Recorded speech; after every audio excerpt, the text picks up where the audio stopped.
press the bell icon on the YouTube app and never miss an सभी को जय हिंद दोस्तों, आप सभी का हार्दिक स्वागत है जय हिंद रिएक्शंस पे। आशा करता हूं कि आप सभी लोग बहुत अच्छे होंगे। तो आज की लेटेस्ट और दमदार वीडियो में आप देखेंगे जब से पाकिस्तानी आर्मी ने अफगानिस्तान या फिर हम कहें तालिबानियों के परिवार पे हमला किया, तब से ही पाकिस्तान और अफगानिस्तान के बीच में जंग के बादल जो है वो मंडरा रहे हैं। तो इसी पे आप देखेंगे पाकिस्तान की मशहूर पत्रकार आलिया शाह को, जिनके स्पेशल गेस्ट होंगे साजिद ताड़ा साहब और उनके जबरदस्त पॉइंट ऑफ व्यू। तो ये वीडियो काफी इंटरेस्टिंग होगी, आपको बहुत कुछ जानने को मिलेगा। तो इसे अंत तक देखें और चैनल पे नहीं है तो चैनल को सब्सक्राइब कर दें ताकि हम आपके लेटेस्ट इंपॉर्टेंट और दमदार वीडियोस लाते रहें। तो चलिए पहले ये वीडियो देखते हैं और अंत में इसके बारे में बात करेंगे।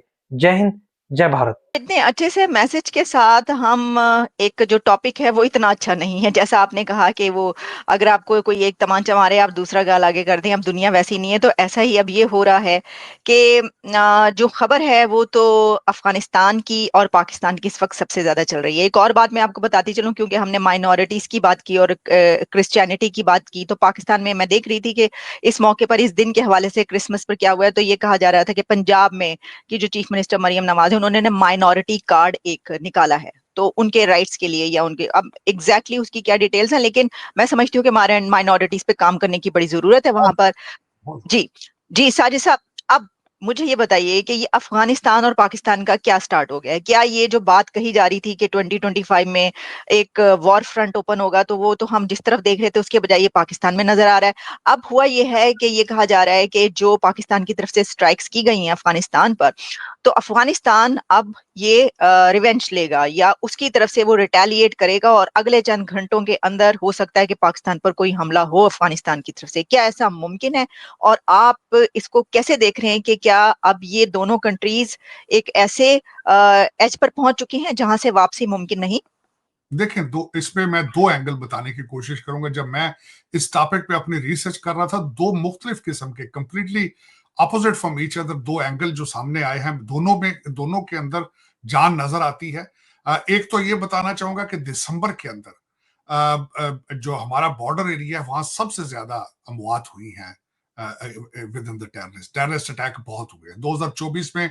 2023 के अगर उसको कंपैरिजन किया जाए तो ऑलमोस्ट डबल अटैक हुए हैं 2024 में। लोग भी काफी मारे जा चुके हैं। दिसंबर के अंदर बहुत ज्यादा लोग मारे गए हैं टेररिज्म में, और बिलखसूस उसमें अगर देखा जाए हमारी सिक्योरिटी इदारों के ज्यादा लोग मारे गए हैं, और उसी वजह से मजबूर होकर इनको जाना पड़ा, अटैक करना पड़ा। और मैं खैर इस चीज के हक में था। Enough is enough.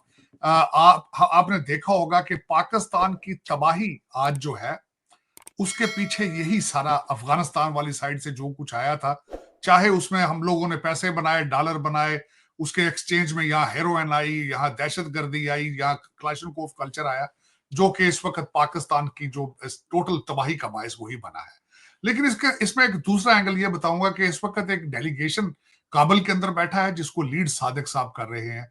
सादिक साहब is a very prominent diplomat, Washington DC में भी रहे हैं वो, और अफगानिस्तान के अंदर वो एम्बेसडर भी रहे हैं। वो लीड कर रहे थे एक डेलीगेशन को काबुल के अंदर। जो दूसरा सिनेरियो आया है सामने वो ये आया है कि उन्होंने जाके उनको तालिबान को कहा, उनके इंटीरियर मिनिस्टर को, कि ये आप, हमने कई दफा आपको कहा है, आपकी सॉइल से, आपके सेफ हाउसेस से लोग निकल कर जाते हैं और पाकिस्तान पे अटैक करते हैं, हमें इसका हल बताया जाए। और उसके इस क्वेश्चन के जवाब में तालिबान ने कहा है कि वो हमारे कंट्रोल में नहीं है, और हम उनके साथ ज्यादा सख्ती भी इसलिए नहीं कर सकते क्योंकि हम उनके मेहमान रहे हैं जब यहाँ पे रशिया था, जब यहाँ पे अमेरिका था। तो आप इन चीजों को, और आप ही के वो सिटीजन है, आप खुद उन पे अटैक कर दें। और उस मीटिंग के तकरीबन 2 घंटे के बाद, 3 घंटे के बाद ये स्ट्राइक की गई है, और वो डेलीगेशन अभी तक अफगानिस्तान में है। Dialogue are still taking place at the same time. तो उनके ये जो दूसरा सिनेरियो था, मैंने आपको बताया कि दूसरा एंगल आ रहा है कि ये अफगानिस्तान के जो तालिबान है उनकी मर्जी शामिल थी इस चीज में। इनडायरेक्टली उन्होंने कहा हम एहतजाज करेंगे, लेकिन ये कि ultimately they are not in our control. अब तालिबान हो सकता है इस पे रिटेलिएट ना करें, टीटीपी इस पे रिटेलिएट करेगी, टीटीपी इस पे हमले करेगी, और पहले भी वही हमले कर रहे थे। दूसरा, इसके अंदर एक जो खबर इसमें से ये निकली ये थी कि जो ही अटैक हुआ, रात के वक्त अटैक किया गया है, ड्रोन्स और दूसरी चीजें इस्तेमाल की गई हैं, और उसके तकरीबन विदिन, अभी आग लगी हुई थी तो वो तस्वीरें निकाल के सुना है कि अफगानिस्तान मीडिया और इंटरनेशनल मीडिया उनको दिखाना शुरू कर दिया था कि बच्चे और खवातीन जो हैं मारे गए हैं। हालांकि अभी आग जल रही थी, लाशों की पिक्चरें कैसे आ जा रही थी, तो उससे भी नजर आता है कि फेक पिक्चर्स भी और फेक न्यूज भी इस्तेमाल की गई है। दूसरा, 4 स्ट्राइक की गई है, चारों की चारों स्ट्राइक की उनके ट्रेनिंग सेंटर थे और टीटीपी की खवातीन और बच्चे फासले पर थे और बड़ी प्रिसाइज किस्म की स्ट्राइक करने की कोशिश की गई है। लेकिन क्वेश्चन इसमें से ये आता है आलिया, अब पाकिस्तान के पास चॉइस भी क्या है, इससे आगे कहां तक वो जाए। बल्कि लेट है मेरे ख्याल में। पाकिस्तान को एक सबसे बड़ा प्रॉब्लम यह है कि हमेशा हर चीज में लेट होता है, हर चीज में अनऑर्गेनाइज होता है, हर चीज के अंदर जज्बात को पहले आगे ले जाते हैं। मैं अभी इन्हीं तालिबान के बारे में बताना चाहूंगा। इमरान खान साहब ने कहा था कि इन्होंने गुलामी के शैकल्स तोड़ दिए। फिर हमारे इंटेलिजेंस एजेंसी के भाईजान जाके वहां पे चाय पीना शुरू कर दी उन्होंने। फिर उन्होंने तासर ये देना शुरू कर दिया कि मैं यहाँ पे कैबिनेट बनाने आया हूं। फिर ये तासर दिया गया कि ये अच्छे तालिबान हैं, अब ये तालिबान आएंगे तो यहाँ पे कोई दूसरी फॉरेन जो एजेंसी यहाँ हमारे खिलाफ ताने बाने नहीं बना सकेगी। लेकिन हम बहुत जल्दी कर देते हैं। आज वही तालिबान जो है वो आपके बजाय भारत के ज्यादा करीब हैं, और बल्कि ये वही तालिबान हैं कि जिन्होंने कहा था कि कतर दोहा डायलॉग के अंदर हमें पाकिस्तान पे एतमाद नहीं है, हम नहीं चाहते कि पाकिस्तान दोहा एग्रीमेंट में वहां बैठ के हमारी सालसिया हमें रिप्रेजेंट करे। तो दर हकीकत ये हमारी अपनी गलतियां हैं, हमारे अंदर में सीरियसनेस नहीं होती, मैनेज नहीं कर पाते। आज जिसकी मिसाल ये है कि इमरान खान साहब जो 25 लोगों को जो फौजी अदालतों ने, मैं डिरेल तो नहीं करना चाहता लेकिन उसी के साथ अटैच करना चाहूंगा, 25 लोगों को जिनको सजाएं दी गई है, ना यूरोपियन यूनियन, यूके, अमेरिका, सब ने उसको क्रिटिसाइज किया है, दिल खोल के किया है उन्होंने। लेकिन हमारे क्योंकि हम गूंगे हैं, हम लेट हैं। सबसे बड़ी बात ये बताएंगे 9 मई में जब आर्मी के ऊपर अटैक हुआ तो इन्होंने 2 साल वेट करने की क्या जरूरत थी भाई। और तीसरा ये कि अभी तक आपकी अदालतें जो कि सारी मैनेजेबल हैं, मैनेज होती हैं, इन अदालतों को शीशा दिखाएं कि आपका 139 नंबर है 141 में से, आप कहते हैं कि आप जस्टिस देंगे।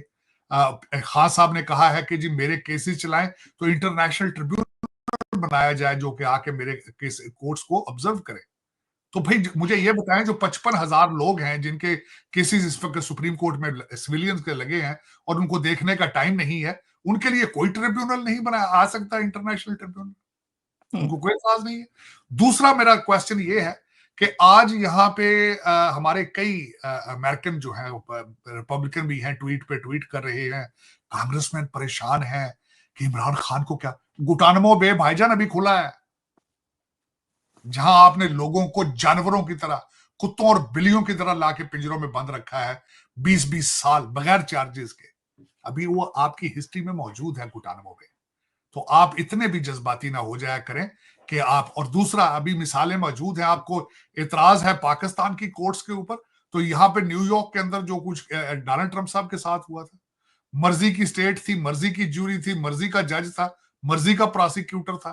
तो आप अपनी बैकयार्ड में पहले अपने कानून तो अपनी अदालतें तो ठीक कर लें, फिर देखें दूसरी तरफ इंग्लैंड के अंदर जो पिछले दिनों वो रॉयट्स हुए थे, वहां पे किस तरीके से इन्होंने अपनी अदालतें 24 घंटे खोल के, और सुना कुछ माइनर्स को भी सजाएं इन्होंने दे दी उसमें।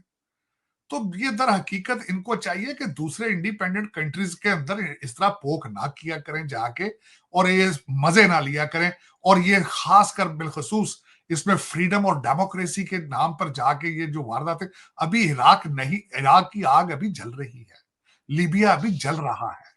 अभी अगर देखा जाए तो अभी जो आपने किया है प्रीएम्प्टिव अटैक्स करने की, और जो आप अमेरिका के अंदर पैट्रियोटिक एक्ट के जरिए जो आप करते रहे हैं अमेरिकन सिटीजन्स के साथ, प्लीज जरा थोड़ा रखें, थोड़ा सा देखें पाकिस्तान। लेकिन साजिद साहब, जी साजिद साहब, लेकिन क्या ये बात सही है, ये जो कहा जा रहा है कि ट्रंप इमरान खान को बाहर निकलवाना चाहते हैं, और ऐसा नजर आ रहा है कि अब ये काफी मामला आगे बढ़ेगा और हो सकता है कि ये हो भी जाए, क्या आप समझते हैं कैसा होगा?